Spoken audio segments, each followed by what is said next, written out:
Good afternoon, people. There's a lot of sirens up there.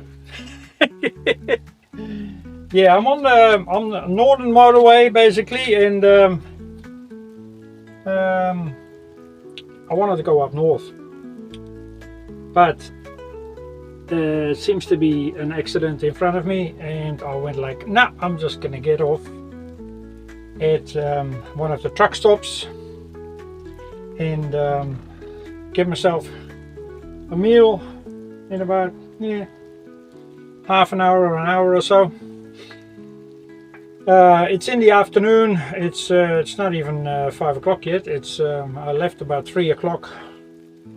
I thought like, oh, beat the traffic a bit. I didn't, because something has happened. So the whole northern motorway from Auckland is all blocked. So smart decision. No, I'm not going to continue. I got plenty of time. I know where I'm going. It's a freedom camping place and close to Waiwera. And I'm not in a hurry. If I end up there tonight at 8 o'clock or 9 o'clock, it's all good. So I'm just taking a break along the side of the motorway, or a bit off the motorway actually, but it's a BP garage. And I've noticed that the diesel is there 267.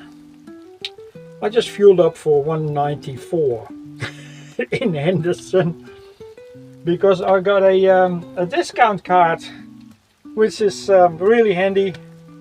It's for Z garages, Caltex and Pack and Save. So it's one of those new ones, those club cards. It's basically New World, Pack and Save and Foursquare, those three supermarkets. And then you get discount. Pack and Save has their own petrol, so you get petrol from there. There's a discount on Caltex and there's a discount on the Z garages with this card.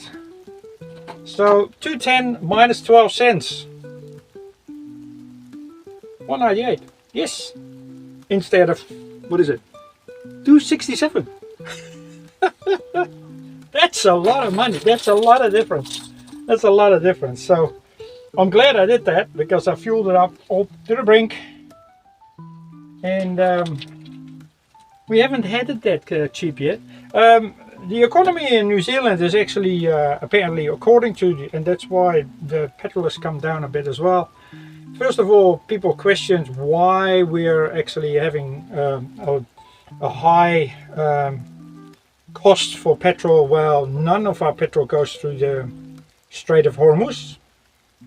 It's actually coming from Asia, so Korea and that area over there.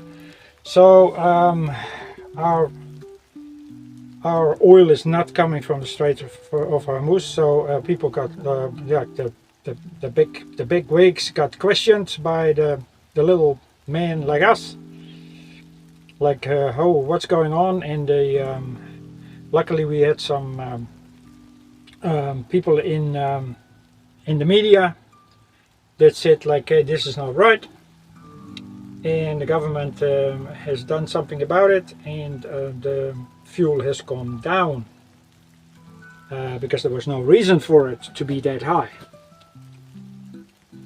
Not everybody has gone down, but they won't have the customers, I suppose. You know, like a lot of people don't go to those places. But yeah, West Auckland, it seems to be one of the cheapest places, or in South Auckland. I'm going north.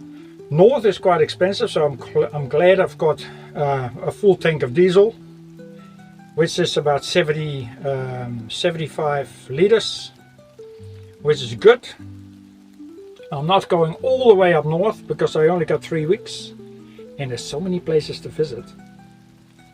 Yeah, like this, I actually did a calculation and a little bit of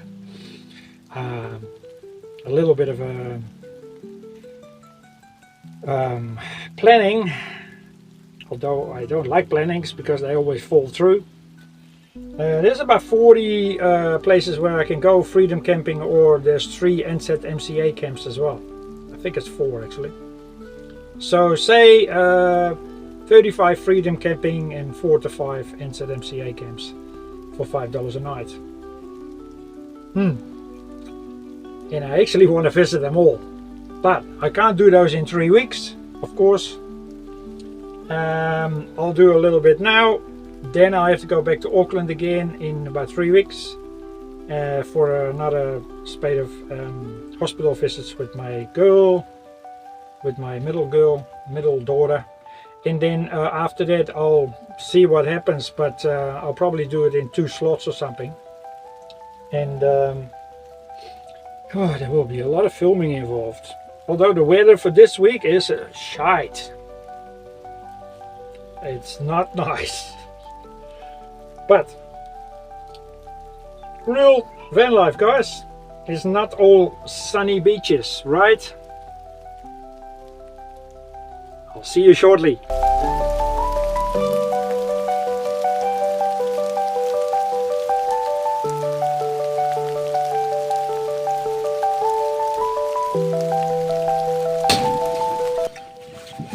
So we're just going to have a nosy at Waiwera itself.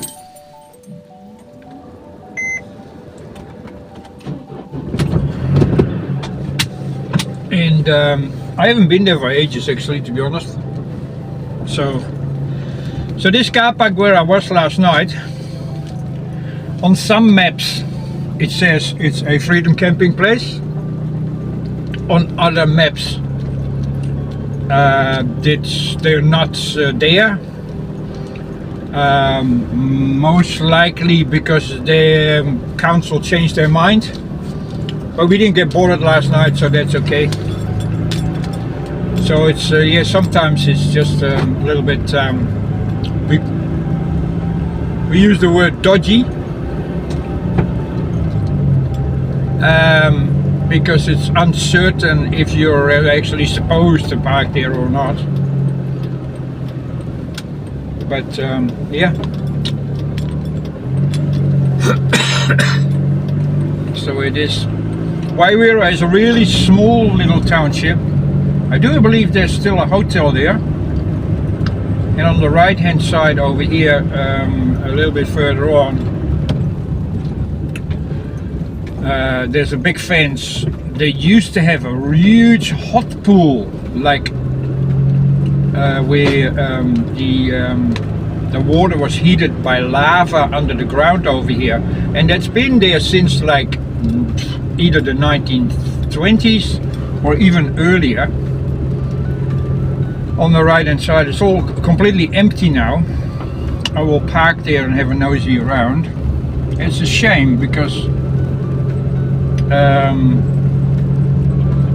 I used to go there like 20 years ago. I think the hotel is on the left over here. Still a restaurant, so that's good.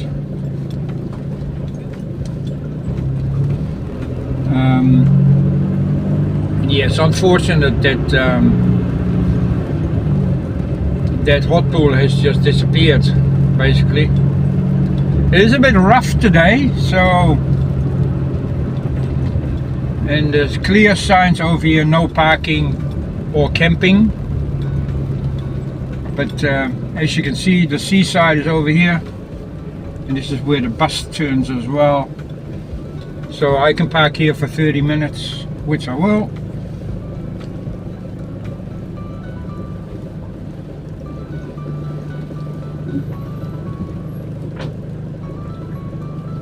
And I'll show you a little thingy.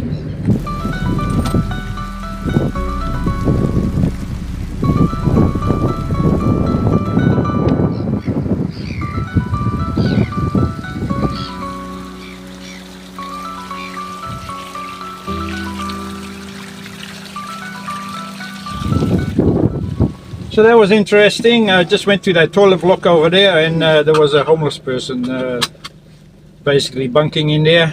So we'll put it that way, because they don't close these ones, so homeless people will just take over.